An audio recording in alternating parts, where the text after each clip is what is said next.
నిన్నటి current affairs చివరి ప్రశ్నకు సమాధానం. కింగ్ ఆఫ్ ఇండియన్ రైల్వేస్ అని ఏ రైలును అంటారు?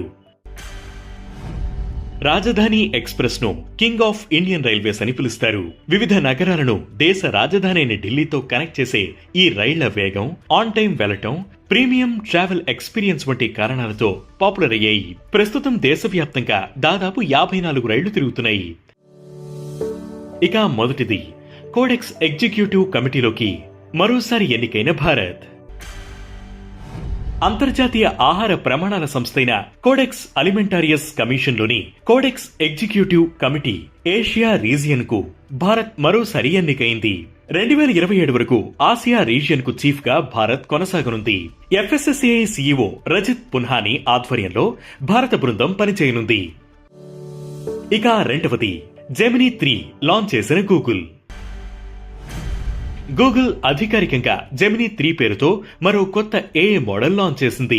ఇదివరకు వచ్చిన జెమినీ 1 and 2 మోడళ్లకు ఇది అప్గ్రేడెడ్ వెర్షన్. గూగుల్ సెర్చ్ సహా Gemini app, AI studio, vertex AI, Google anti gravity వంటి డొమైన్లలో ఈ కొత్త AI మోడల్ అందుబాటులో ఉంటుంది. ఇక మూడవది, ఢిల్లీలో global big cat summit. New Delhi వేదికగా 2026లో గ్లోబల్ బిగ్ క్యాట్ సమ్మిట్ ను నిర్వహించనున్నట్లు భారత ప్రభుత్వం ప్రకటించింది. వన్యప్రాణులు, పర్యావరణ పరిరక్షణ గురించి, ముఖ్యంగా బిగ్ క్యాట్స్ అంటే పులి, సింహం, cheetah, leopard, snow leopard, Jaguar, Puma జంతువుల పరిరక్షణపై ఈ సదస్సు జరగనుంది. ఇక నాలుగవది, సుస్థిరతలో స్వీడన్ యూనివర్సిటీ టాప్. ప్రతిష్టాత్మక QS సంస్థ world university sustainability rankings 2026 report release చేసింది. ఇందులో అగ్రస్థానంలో స్వీడన్ కు చెందిన లమ్డ్ యూనివర్సిటీ ఉంది. ఇక ఆ తర్వాత స్థానాల్లో కెనడాలోని యూనివర్సిటీ టొరంటో, యూకేలోని university college London, university of Edinburgh నిలిచాయి. ఇక 5వ స్థానంలో కెనడాలోని యూనివర్సిటీ ఆఫ్ బ్రిటిష్ కొలంబియా నిలిచింది.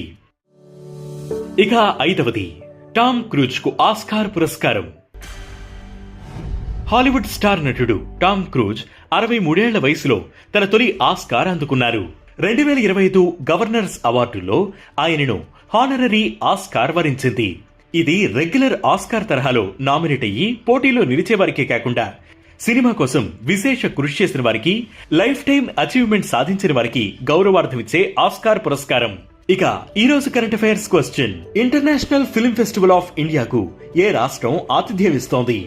ఈ ప్రశ్నకు సమాధానం మీరే కామెంట్ చేయండి.